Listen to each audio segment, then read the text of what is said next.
There's no P in your name. Is there for Pafinza? It's a lifetime of preparation. And when that lifetime of preparation meets a moment that you call perfection, that's what you're talking about, I think. Those moments don't happen every day. They come around once in a lifetime. I think of an innings or two perhaps, and then I think of Pafinza. Innings or two, no AB, not innings or two. I remember just two straight top of my head. 162 of 66 balls. If you don't remember, that is very cruel of you.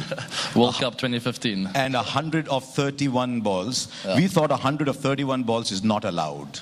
You know, there are certain things in cricket that should be allowed and something that should not be allowed. 100 from 31 balls only comes in book cricket, which we played in civics classrooms. How does it feel to be in a perfection zone? Because we've all seen that 100 of 31 balls, a 162, and you were playing shots wherever you wanted to. It's an incredible feeling. Like I've mentioned before, you talk about a lifetime of preparation, not just a little bit of hard work here and there. You talk about blood, sweat and tears. And this huge dream that sometimes feels that it's untouchable and you're never going to get there. And then halfway through innings, you realize you might be entering that zone. It might just be the day. And then it's up to you to take it forward and to make it perfect. Have you experienced power then? Do you just look at the bowlers and say, you know what, you don't have a chance today? I've never done that before. I've got a lot of respect for the game. Once again, I think when you look at this tyre, I think there's a lot of respect that's gone into the product itself and respect for the market and other competitors around the world. Similar to me when I play, there's a lot of respect for who I play against. But at the end of the day, I want to get out on top, and I want to win the game for the team. And you need all the perfection and finesse and power required to come out on top. I think you must know actually that when AB walked out today, every man in this room, I don't know what the women, but every man in this room tucked in his stomach. How important is it being the athlete as well? It's something that you have to work on for a very long time. It's a lot of dedication and hard work to be a really good athlete. And then there's something you call anticipation and the hunger and desire to do something special. And that's, I think it's something you're born with in a way. It's not something that anyone taught me growing up. I just always, whenever I'm in the field with a bat or ball, even when I'm bowling, I've got that desire to turn the game upside down. And I love taking a brilliant catch and seeing the look of surprise on my teammates' faces, and also in the batsmen who I just scored out. So it's a real desire and a hunger to look for a moment to turn things around. This hunger, you see that in scientists, you see that in designers, you see that in everybody. Is hunger born, you think? We were just born wanting to be the best? Was it the environment that you grew up in that forced you into wanting to be the best?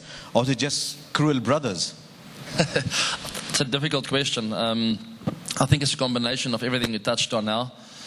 And it is definitely something you're born with. I don't think you can really develop that. You're got to have a bit of ambition in your heart to do whatever. It might not just be cricket or becoming a scientist or a doctor or whatever it may be. There's got to be a desire to be the best in some sort of business growing up. And I certainly had that growing up. I didn't know it was going to be cricket, but I soon discovered that I had an opportunity to maybe do something special in the cricketing world. It could have been any sport, couldn't it? Why cricket?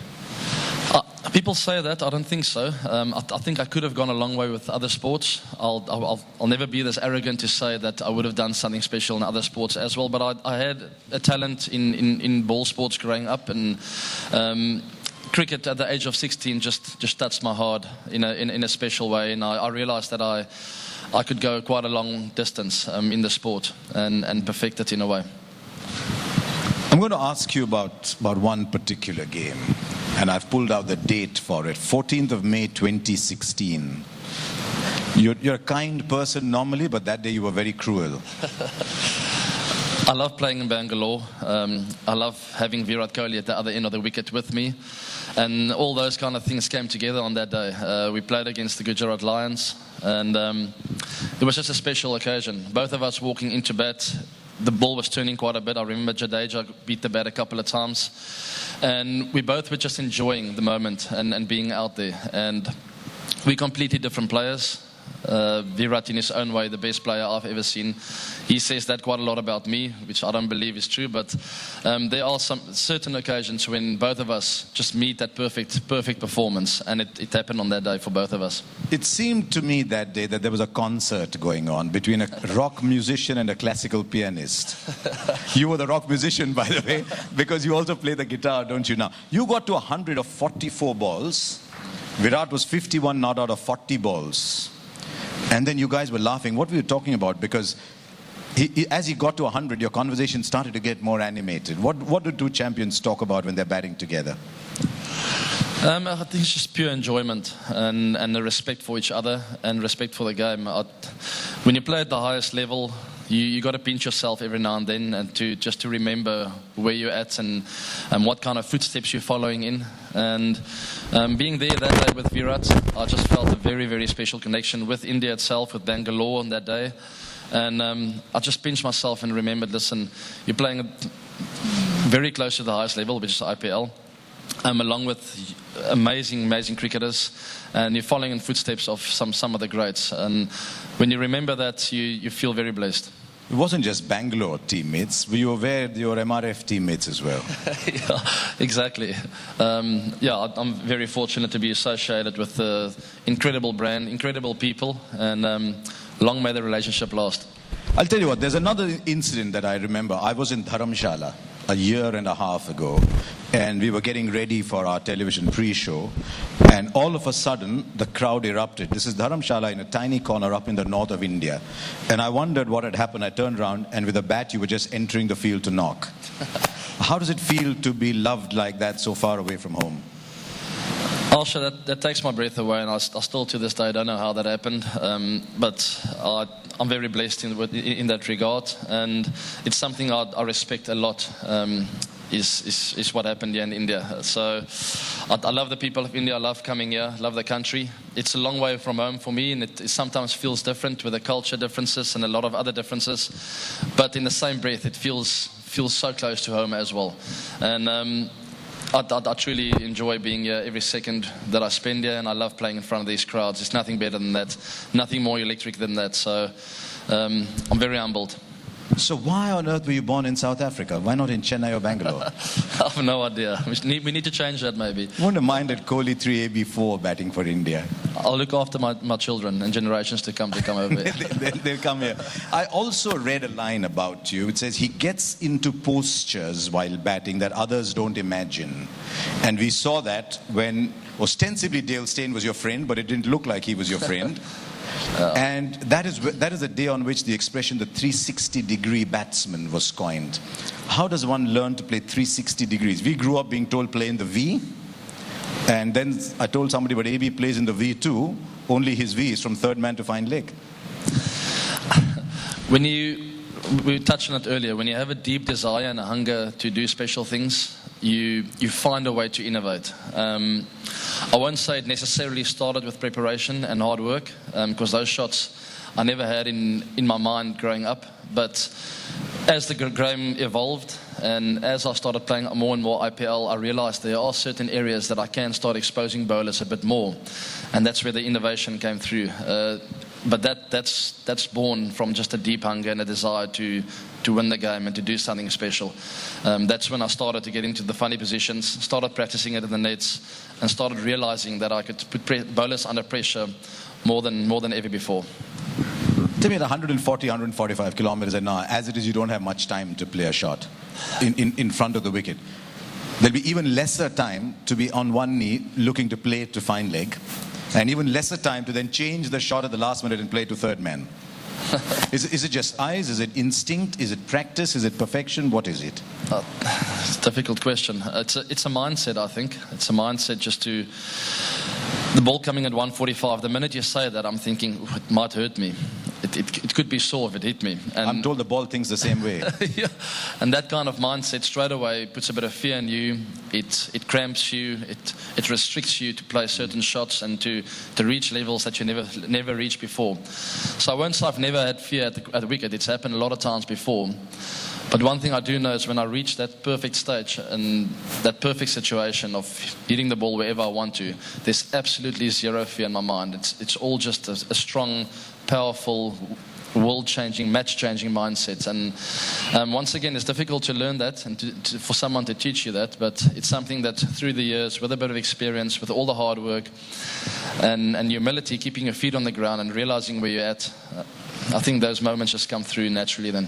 You said something very interesting. It's almost gladiatorial not to have fear. And yet you say, no fear if you're humble. And some people might think the two don't go together.